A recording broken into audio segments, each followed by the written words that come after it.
Welcome to the podcast, Colts Nation 365. This is episode number 5. And as always, I'm your host, Zach Boyd. Today we'll be joined by my weekly guest, Chris Dubois. How you doing today, Chris? Hey, great, Zach. How about yourself? Not too bad, man. A lot of excitement kind of stemming around this game Thursday. I know some stuff just came out. I was listening to a little bit of Kevin Bowen before we hopped on here. Um, so some stuff we can get into. We're going to talk a little bit about, depth chart. You always go over the injury report. Maybe get into some rookie stuff as well. So I guess, Chris, we'll just do like we normally do, dive right in. On the injury front, what do you see? So there was news this week that Jabal Sheard really did get his knee, had a procedure on his knee. It wasn't very clear if that happened right away or if it just happened this week. So I would say there's a very good chance he's not going to be ready for week one. He could be, a possible IR designated for return later on in the season, but it's still a little bit too early to tell on that. Uh, and just in general, there was a lot of resting done to a lot of players, and then some injuries as well. Ryan Kelly was seen with a shoulder injury. He missed quite a bit of practice. Josh Andrews was kind of taking those reps right in place of him. We haven't seen Paris Campbell too much. He's been dealing with a hamstring injury. Uh, we have Jack Doyle. He's been dealing with an oblique injury. I think he's been out for about 5 games or 5 practices. Ben Benogu's been dealing with a back injury. He's been out for a few days. Darius Leonard dealt with some back spasms, so I think he gave him a couple days off. I believe he's back already. And then obviously the big one's going to be Andrew Luck. They announced that on Saturday that he will not practice for a whole week, all the way until I believe Saturday would be the earliest we would see him. There was a report today on Andrew Luck that from Zach Kiefer that Frank Reich said that he has had an upgraded, more dynamic series of exercises. So when they were talking about that he was on step 5 and went to step 7 or 8 when they were doing the 7-on-7s, this is probably around step 6, and this is just another step in the Andrew Luck saga. Yeah, man, I tell you what, it's going to be a lot of youngsters getting a chance to, show out in this preseason game. I think they also had reported earlier, Kevin Bowen reported that T.Y. Hilton's not going to play. So you'll get a chance to see, some newcomers, Devin Funches. I'm thinking Paris Campbell's not going to be a part of this. Everybody's excited. One guy that sounds like he is going to play that I'm super excited about, and I don't know how you feel about this, but Rocky Sin, they said he had another day. Stephen Holder said he just balled out again today. Um, so I guess, Chris, we'll just transition kind of into some preseason expectations. I'll start. Frank Reich said that Jacoby Brissett's going to play for about a quarter. I'm a little surprised by that, maybe, due to the Andrew Luck issue, but maybe that's a good sign for Andrew Luck as far as where he's at in the rehab. What do you think about that, Chris? Yeah, so a quarter is only going to be 1 or 2, drives at most likely. Uh, so that's not too much of a surprise there. We do want to have our young playmakers with a better quality quarterback. I like Phil Walker and Chad Kelly, but they're nowhere near where Brissett is right now. Like you said, I am very excited for Rock Ya-Sin. Ty has been talking him up quite a bit this week. He says if he beats him one rep, he's going to come back and he's going to beat you the next rep. So I'm really excited to see Rock Ya-Sin for sure. Yeah, man, another guy that they've been featuring a little bit the last few days is EJ Speed. I think George Bremer said that, he may end up being, lead the league in tackles in preseason. The guy just flies all over the field. That'll be really cool to see how he interacts, him and Bobby Okereke, getting plenty of chances to play. Um, but overall, it's just going to be exciting to see some new faces. I don't know if Foreman's going to get a chance. He just got here last night. They said 1 o'clock at night. He did come in for some meetings and stuff today. I'd be very surprised if he played, and if he does, I mean, we're talking, maybe just a one drive, just to kind of get his feet wet. Is there anybody else out there, in this game that you're really going to be eyeing just to kind of see how they perform in this game, Chris? Yeah, so I'm assuming a lot of the veterans won't play. So I'm expecting Kari Willis to take a lot of reps, probably a lot of maybe even some of the first team reps. I expect Clayton Geathers to really not play very much. I expect Malik Hooker to not play very much. So there's a lot of open-ended times and snaps for him to take. Uh, Probably going to see Okereke probably a lot too. I don't think Walker's going to play a bunch. I know he's had a couple injury issues during training camp, so I think Okereke is probably going to play majority of the game. Yeah, it is disappointing we're not going to see Campbell, but I think between those two players, I think they're going to see a ton of time, as well as DJ Speed. I think he's probably going to maybe even start over Matthew Adams. I know he's been getting a lot of first team reps in practice, so there's a good chance he'll be on the field majority of the day for that first preseason game. You know, another guy that kind of stands out to me, I wrote down in my notes, Josh Andrews has been the backup center. I think the consensus was that Evan Bain was going to be the backup center. He came in last year and played pretty good when Ryan Kelly was hurt. It'll be nice to see him in this game, just to see how he kind of performs with that first team unit. And Ryan Kelly has some issues. A lot of times he gets banged up during the season. We need that really good backup center. So that's a guy I'm going to be eyeing out there. Um, but it'll be a pretty exciting game just to get back into it. Colts fans have just been chomping at the bit to see football. And we've been hearing about practice, and that's all fun and well. But seeing us playing against another opponent, no matter what the circumstances are very very welcomed. Want to kind of transition into another thing. The depth chart came out this week. Uh, Lots of really cool stuff. Um, I'll get your take on it first. I've got a take on it as well, and we'll just kind of bounce some ideas off each other. So, what are you thinking about the depth chart, Chris? So definitely a couple surprises on the depth chart. Probably the primary one that I saw that was a little bit interesting was seeing Taekwon Lewis in that nose tackle slot over players like Grover Stewart and Marcus Hunt. I would think Marcus Hunt would be taking most of the snaps there, especially since Taekwon Lewis is more of a three technique, which would be behind Denico Autry. It was a little bit interesting to see some of the receivers. I know Paris Campbell was a little bit buried on the depth chart. That's probably due to the fact that he has not had a lot of time to practice. So players like Marcus Johnson, Chester Rogers, Zach Pascal were kind of all above him.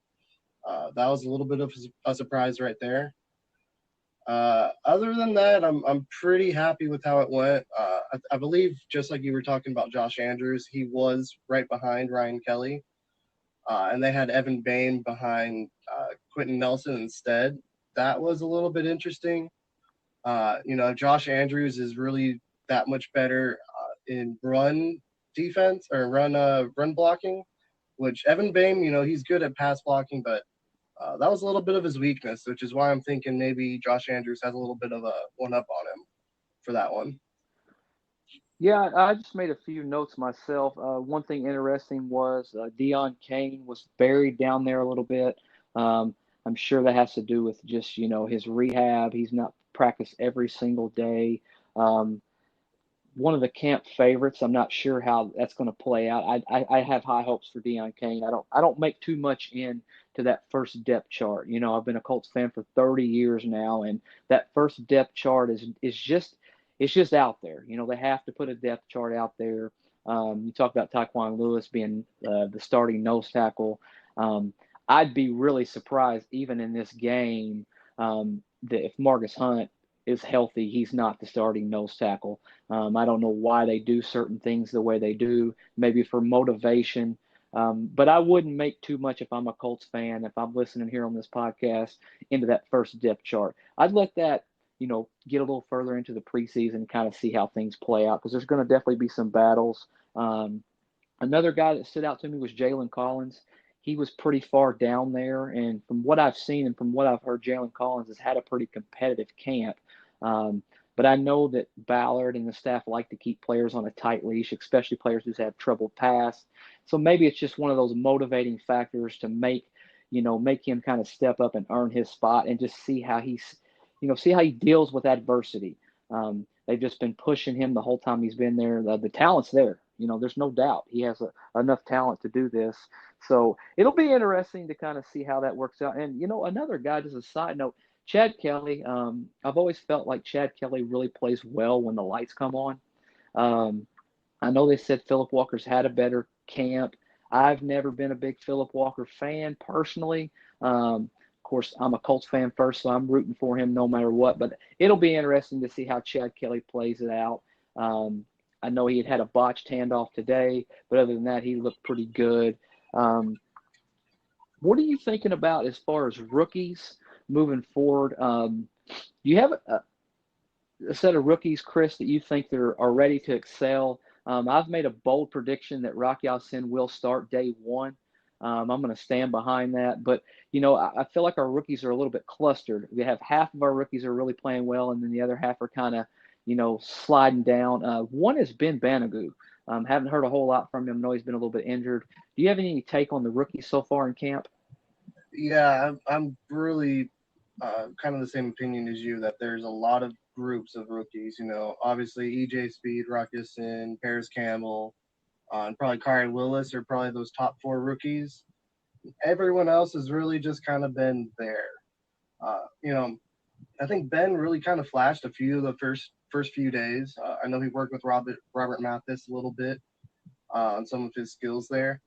I haven't really heard a lot about Marvell Tell. I know he was doing some of the gunning for special teams.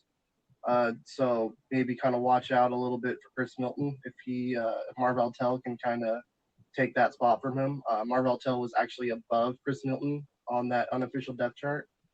So Tell could make that roster and could really give some special teams. I really have not heard anything about Jackson Barton really playing. I know he's taken some second team, I think right tackle snaps, but no one else has really flashed really at all. Maybe so undrafted free agent Cale Hentage, he's flashed a little bit. He wasn't really a receiving tight end in college. I think he had 13 receptions his whole time at Alabama. But they say he's not a big athlete by any means, but he's had good hands, and the Colts obviously like to have that big blocking tight end, so he would fit that role really well. And that's about it for the rookies from what I've seen. Chris, one guy I think gets lost in the shuffle, Jerry Green. Um, I'm not sure he's going to make this football team, man. I mean, I don't know how you feel about it, but maybe with Jabal Sheard, maybe being that designated IR guy, that might save him. He may be that last pass rusher that we kind of keep on this team. Um, just haven't heard anything about him. And really, when we drafted him on draft night, that was the one guy I thought to myself, I just didn't know how he would fit in with this football team. You think Jerry Green's going to make this team, man? I think it really depends on if Jabal Sheard's going to be on that IR slot or not. I don't really hold too much of a high hopes for him. He just seems like when he's playing, he plays with one kind of move, which is just kind of the speed move. But then if he gets locked up on a blocker, he doesn't really have any moves to kind of get out of that and make plays. So I think he's got a really uphill battle to make the roster. And you got to always think that Ballard's probably looking at other teams, looking at their 90-man rosters, and probably looking for some replacements over there too. He's gotten some luck with that, especially with Alkodin Muhammad. I think that was last year, so I don't think he's going to make the team at this point. Yeah, man, it's going to be a definitely tough sledding for him, especially for a guy who was a later pick. He hasn't had a whole lot of a great camp. Seems to be pretty well healthy too, And anytime you're out there and you're getting plenty of opportunities and they're not mentioning your name, that's maybe a little bit of a cause for concerns. But overall, just really excited for this game this Thursday, and I think that you know I just look forward to seeing them put the pads on and playing against somebody other than themselves. Is there anything, before we get off here that stands out to you that you've kind of been thinking about as far as Colts going on right now? Let's see. Not really, to be honest. I mean, I'm still a little bit worried about Andrew Luck.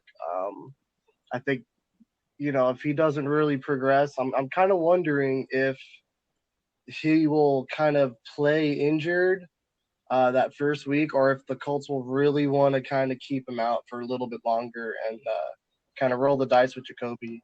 I could kind of see Andrew Luck maybe playing that first week a little bit injured, and then kind of the whole year taking off a lot of practices and just trying to kind of will himself to do it.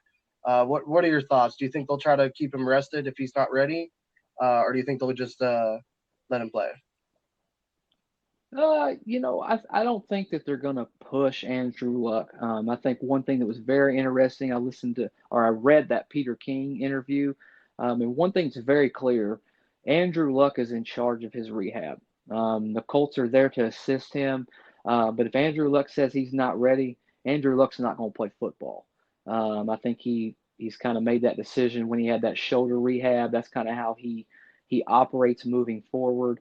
I tend to think right now, if you had to ask me right now, I think Andrew Luck is our starting quarterback week one. Um, I don't know that he'll even play at all in the preseason.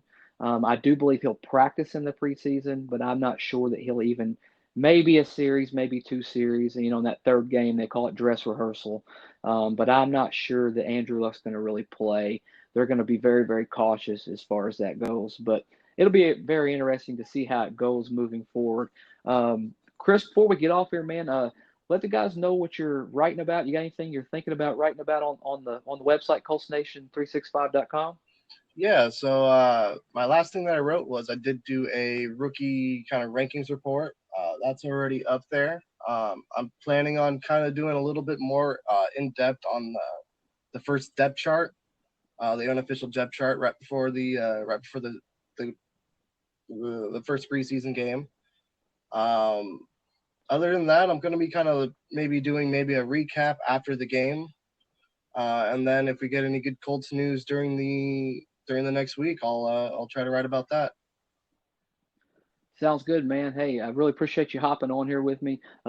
Guys, we'll be doing this. It's a weekly show. Me and Chris have kind of been working together hand in hand the whole way. So we really appreciate your support.